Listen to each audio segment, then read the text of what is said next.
Lost Roman journey found. Mysterious Roman head discovered in Mexico challenges New World history. A mysterious archaeological find in Mexico has reignited one of history's most controversial questions: who truly discovered the New World? While Christopher Columbus is widely credited with reaching the Americas in 1492, a small artifact unearthed decades ago suggests the story may be far more complex. Now we take a deeper look and break down this entire story on the AI podcast. 1492, Christopher Columbus sails the ocean blue.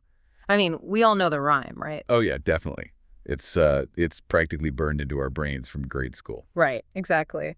And when we think about history, especially that kind of grade school history, there's this expectation of like absolute solidity. Mm-hmm. Every date, every major event, it's like a brick mortared perfectly into place to build this giant wall of established facts. Yeah, we really crave that permanence, Yeah, Clean, sequential timelines allow us to categorize the past safely. exactly. You learn the rhyme, you pass the test, and you just assume the timeline of human civilization is a completely settled matter. But the moment you introduce an anomaly, a piece that doesn't fit, It threatens the structural integrity of that entire wall. exactly, it brings the whole thing into question. And so today, we're looking at a discovery that pulls one of those foundational bricks right out of the wall. We're taking a deep dive into our source material today, which is this incredibly detailed piece of research titled Roman Artifact in the Americas, a discovery that challenges history. It's a fascinating paper. It really is. And our mission today is to investigate a single, wildly controversial object that pits textbook history against some very, very stubborn physical evidence. Right, and we're going to explore this mystery together with you. Yeah, we'll be weighing the facts and looking at the scientific mechanisms behind the artifact, because we want to help you understand the profound implications of this tiny little terracotta puzzle. So to really grasp the gravity of this, we need to set the scene accurately. Let's do it. Okay, so the year is 1933. 1933, got it. We're in the Toluca Valley of Mexico at an archaeological site called Calixtlahuaca, and the excavation team is uncovering a pre-Hispanic burial structure. Okay, so a standard dig for that area. Exactly. But amidst the dirt and the, standard ceramic finds they were expecting, the team unearths something entirely alien to the region. Oh, wow. What was it? It's a small terracotta sculpture of a human head, Just the head. just the head. And it features a prominent, highly textured beard and facial structures that look remarkably European. Okay, wait. The Tecaxic-Calixtlahuaca Head? I mean, the physical description alone is enough to raise eyebrows. It really is. Because if I'm remembering right, indigenous Mesoamerican art of that specific era rarely depicted heavy facial hair in this, specific naturalistic style. Right, it's highly unusual stylistically. But the true chronological paradox, the thing that really breaks the timeline, comes from the stratigraphy of the site itself, right? Yes, the stratigraphy is everything here. Because archaeologists, they read the ground like a layer cake. And when they found this head, it wasn't just resting in the loose topsoil where, anyone could have just dropped it on a hike. No, not at all. It was situated beneath 3 completely intact, unbroken layers of plaster flooring. 3 intact layers. Unbroken plaster is basically the ultimate seal of authenticity for an archaeologist. Because you can't fake it. Right. When a floor is intact, it means the earth beneath it has not been disturbed since the day that plaster was poured and smoothed over. Wow. And the burial site under those floors dates definitively to the late 15th century. So the late 1400s. The 1400s? Exactly. This is the period just before Hernan Cortez and the Spanish conquistadors officially arrived in Mexico. So the tomb is firmly established as pre-Columbian. Okay, so the burial site is from the 1400s, but the terracotta head itself appears vastly older. Vastly older. We're talking over 1,000 years older. That is just wild. To visualize the sheer absurdity of this timeline clash, imagine a team of modern excavators digging up a completely sealed 19th century Victorian time capsule. Okay, I like this. Right, so they pry off the heavy copper lid, they blow away the dust, and sitting right there inside, nestled between a silver pocket watch and a monocle, is a perfectly preserved modern smartphone. That is a great analogy. It's exactly like that. The spatial and temporal realities are violently colliding. Yeah. You have an object existing in a physical place and a specific time where the established laws of history dictate it absolutely cannot be. And I imagine the scientific community's reaction to this was less than enthusiastic. Oh, understandably, it was intense skepticism. Right. Because when you look closely at the craftsmanship of the head, the facial structure, the conical shape of the headgear, the specific curling of the beard, it doesn't just look vaguely non-Mesoamerican. What does it look like? It points like an arrow directly toward the ancient Mediterranean. Which brings us to 1964. Yes. A prominent German archaeologist named Bernard Andreae examined the piece to conduct a formal stylistic analysis. And his conclusion was completely uncompromising. He declared it, without any doubt, to be Roman. Without a doubt. And he went even further than just a broad geographic label. Right. He narrowed its creation down to the Severian period of the Roman Empire. Exactly, which is a very tight window. It spans from 193 to 235 AD. Wait, so he pinned it down to basically a 40-year window. How is that even possible with just art history? Well, art history is incredibly useful for dating objects because fashion and aesthetic trends change so rapidly, even in the ancient world. Ah, okay. Like how we can look at a photo from the 80s and immediately know it's the 80s because of the hair. Exactly. During the Severian period, Emperor Septimius Severus popularized a very specific style of curled beard and cropped hair across the entire empire. So it was like an ancient Roman trend. Yes, and the sculptors of the era mass-produced terracotta figures reflecting this exact trend. Gotcha. Andrei recognized that the Tecaxic-Calixtlahuaca Head perfectly mirrored the stylistic hallmarks of a 2nd century Roman artifact. Okay, but I look at stylistic matching and I immediately wonder about the possibility of parallel evolution. It's a fair question.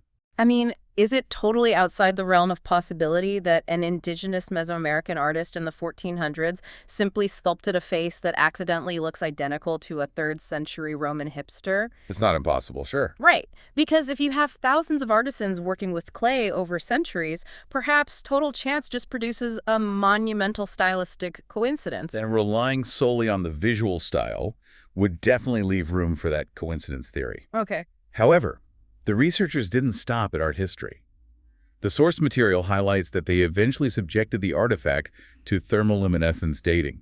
Oh, thermoluminescence. I love this part. It's brilliant. This is where the hard physics of archaeology steps in to basically close the door on the coincidence argument. The mechanics of thermoluminescence dating are absolutely fascinating. They really are. It functions as like a hidden internal clock for ancient pottery. Yes, exactly. So think of raw clay buried in the earth as a sponge. But instead of soaking up water, it's constantly soaking up tiny, tiny amounts of background radiation from the soil around it over thousands of years. Right.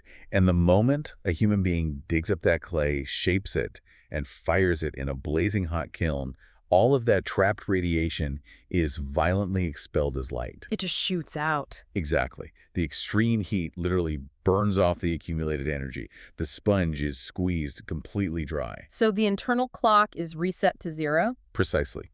And from that day forward, as the finished pottery sits out in the world or is buried again, it slowly starts acting like a sponge once more. Absorbing electrons from the natural environmental radiation. Yes, at a steady, measurable rate. So when scientists want to know how old a piece of pottery is, they take a tiny sample of it in a dark laboratory and heat it up to around 500 degrees Celsius. Which is incredibly hot. Super hot. And as the clay heats up, the electrons it has trapped since it was originally fired are released, creating a faint glow of light. And that glow is the thermoluminescence. Exactly. And by measuring the exact brightness of that light, physicists can calculate precisely how many centuries have passed since the object was last inside a hot kiln. It's such an elegant scientific process. It is. So what happened when they tested our controversial little head? Well, when the laboratory ran this exact process on the Tecaxic-Calixtlahuaca Head, the results were absolutely definitive. No room for doubt. None. The clay itself was fired well over a millennia before European ships documented their arrival in the Americas. Wow. The artifact dates back to roughly 200 AD, which perfectly aligns with the stylistic dating of the Severian Roman period. So the physical material of the object is genuinely ancient. It is genuinely ancient. Okay, so the timeline is scientifically validated, which forces us to abandon the what and confront the how. Big question. Right. How does a 2nd century Roman artifact end up buried beneath intact plaster floors in a late 15th century Mexican tomb? It's the ultimate locked room mystery. Because the established textbook history cannot accommodate this. Our source text lays out several pathways to explain this anomaly, and we can logically deduce our way through them. No, that. So the first theory, the most conservative explanation, is that a Spanish explorer or a later colonist brought the ancient artifact with them to the New World as a keepsake. Like an heirloom. Yeah, an heirloom, and it somehow ended up lost in the dirt. Right, but that theory completely shatters when we bring it back to the stratigraphy of the dig site. The layer cake. Exactly. If a 16th century Spanish conquistador dropped a Roman heirloom in the Toluca Valley, it would have to sit in the topsoil. Makes sense. For it to end up beneath a pre-Columbian burial floor, someone would have had to physically smash through those 3 layers of hardened plaster, Dig down into the tomb. deposit the terracotta head, and then meticulously repair the flooring. And mending a centuries-old plaster floor so perfectly that trained 1930s archaeologists couldn't detect a single seam or color variation. It's practically impossible. Yeah, the soil layers above the burial would have been visibly mixed. But the excavators noted the layers were completely undisturbed. So if we trust the excavation notes regarding the unbroken floor, we have to entirely discard the idea of a later Spanish introduction. Which leads directly to a much more uncomfortable possibility for the scientific community. Human deception. Yeah, a hoax. If the floor wasn't breached from the top down centuries later, perhaps the researchers who documented that unbroken floor were misled by their own team. We really have to look at the realities of a 1930s archaeological dig. The excavation was led by Jose Garcia Peyon, but, lead archaeologists do not stand over every single shovel full of dirt. No, they manage the big picture. Right, and the historical record indicates there were significant gaps in Payon's supervision.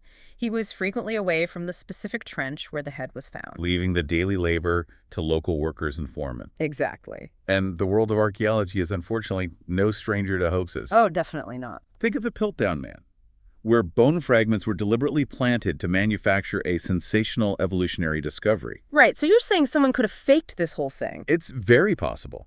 If a disgruntled worker, a rival academic, or even just a prankster had access to a genuine Roman artifact, perhaps purchased from an antiquities dealer in Europe, they could have easily slipped it into the dirt wall of the trench while Peyon was absent.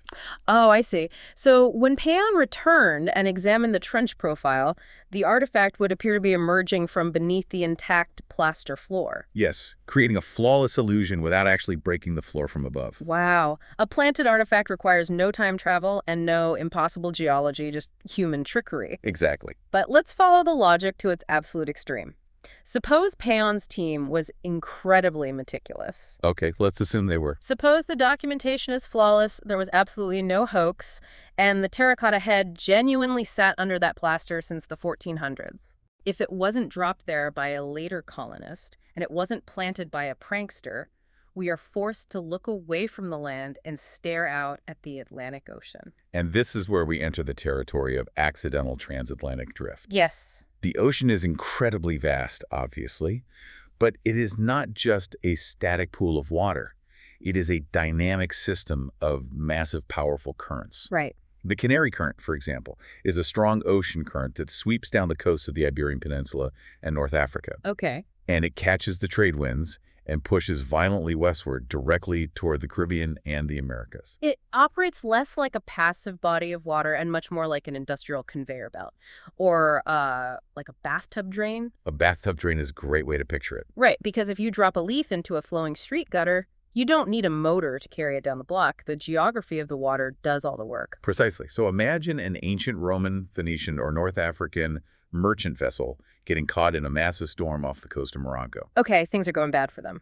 Very bad. The ship loses its mast and its rudder. It doesn't just sit in place. The Canary Current grabs hold of it. Yes. It grabs that drifting hull and relentlessly drags it across the Atlantic. And the brutality of that journey, it cannot be overstated. The crew would likely succumb to starvation or dehydration within weeks. You would be horrific. The vessel just becomes a ghost ship, blindly riding the current for thousands of miles. Until eventually, the shattered hull washes up on the shores of the Americas, spilling its ancient cargo onto the sand. And from there, you have a staggering chain of low probability events. Very low probability. Right. An indigenous community discovers the wreckage. They salvage the cargo, including this strange little bearded terracotta head. Right. For whatever reason, they view it as valuable or maybe sacred, and they pass it down through generations, trading it across Mesoamerica for over a millennium. Over 1,000 years of circulation. Yeah, until it is ultimately deemed worthy of being placed in an elite burial site in the Toluca Valley in the late 1400s, right before the floor is sealed. It is a breathtaking narrative. It really is. But the scientific and archaeological communities remain deeply, profoundly cautious about this theory. Understandably so. Right, and the reluctance to rewrite the textbooks isn't based on a stubborn refusal to accept new ideas. Yeah. It is rooted entirely in the burden of proof. Because we have that foundational maxim in science, extraordinary claims require extraordinary evidence. Exactly. And the skepticism stems from the glaring absences in the archaeological record. Yeah, if a Roman trading vessel washed ashore, where's the rest of the ship? Exactly. Where are the massive wooden timbers with Mediterranean joinery? Where are the iron anchors, the bronze coins, the hundreds of ceramic amphorae used to transport olive oil and wine? Right. We have found absolutely zero evidence of Roman shipwrecks on the coasts of the Americas. None. And zero accompanying artifacts in similar undisturbed contexts. The entire theory of ancient oceanic contact rests on the fragile shoulders of this one single 2-inch piece of clay. And a single object without a corroborating context is categorized as an anomaly, not a systemic data point. Right, you simply cannot rewrite a global historical paradigm based on an anomaly. However, historians also have to acknowledge precedent. They do. Because there was a time less than a century ago when the scientific consensus vehemently rejected another extraordinary claim of transatlantic contact because it lacked physical evidence. Yes. The Norse exploration of North America. Exactly. For decades, the academic establishment treated the Viking sagas detailing journeys to a land called Vinland as pure mythology. Just stories. Yeah, the idea that European seafarers reached the Americas 500 years before Christopher Columbus was dismissed entirely. It was folklore. It was an anomaly of literature. But that hardline consensus held firm only until the 1960s. Right. What happened then? Well, a team of archaeologists working in Newfoundland, Canada, uncovered the undeniable physical remains of a Norse settlement at Lanso Meadows. Physical proof. Yes. They found iron forging slag, distinctly Norse architectural layouts, and a bronze ring-headed pin. Wow. And overnight, the paradigm shifted. A mythological anomaly became established historical fact because the burden of proof was finally met with systemic, undeniable evidence. So the Lanso Meadows discovery really forces us to ask a difficult question about the threshold of proof. It does. If one terracotta Roman head in Mexico is a fluke, how many artifacts does it take to tear down the brick wall of established history? Right. Do we need a dozen terracotta heads? An entire Roman anchor? The Tecaxic-Calixtlahuaca Head sits in this frustrating purgatory of evidence, you know? It's too scientifically verified to easily dismiss as a modern fake, but it's too isolated to prove a grand theory of ancient contact. And that's why history is not a static list of dates. It is a constantly evolving, fiercely debated puzzle. Absolutely. New technologies like ground-penetrating radar and advanced dating methods are continuously revealing data that challenges our assumptions. Whether this specific terracotta head is the result of a clever 1930s hoax, or the sole survivor of an ancient ghost ship's transatlantic drift, it demands that we keep our minds flexible. The story of human movement across the globe is significantly more complex than the neat sequential timelines we prefer. It really is. It absolutely is. And as we wrap up our investigation of this source material today, I want to leave you with one final lingering thought to mull over. Oh, okay. It builds directly on that terrifying idea of accidental transatlantic drift. The ghost ship. Right. Because we know why this terracotta head survived. Baked clay is practically indestructible in the earth. Very true. A ceramic object can sit in the dirt for 5,000 years and emerge looking exactly the way it did when it left the kiln. Ceramics endure while almost everything else surrenders to time. Exactly. So imagine that drifting Roman ghost ship washing up on a Mesoamerican beach 2,000 years ago. Okay, I'm picturing it. What was the rest of the cargo made of? Wood, canvas sailcloth, hemp ropes, woven textiles, grain. All organic. And what happens to the bodies of the sailors? What happens if a few survived and integrated into the local population? Wow. Everything I just listed is highly biodegradable. Over thousands of years in the humid, active climate of Central America, all of those materials would have rotted away completely. They would. They would decompose into the soil, leaving absolutely no distinct trace for a modern archaeologist to find. The Earth acts as an incredibly efficient eraser for organic material. It really does. So could the little Tecaxic-Calixtlahuaca Head simply be the only biodegradable proof survivor of a massive, completely lost transatlantic encounter? It gives you chills to think about. It is entirely possible that the extraordinary evidence the scientific community is demanding used to exist, but the environment just digested it. Incredible. So keep that in mind the next time you look at an established historical timeline and ask yourself, how many other loose bricks are hiding just beneath the floorboards, waiting for us to dig a little deeper? Okay, one question for you. Could ancient trade networks have been far more extensive than we currently understand, potentially allowing objects like this Roman head to travel indirectly across multiple cultures before reaching Mesoamerica? Don't forget to comment it. Thanks.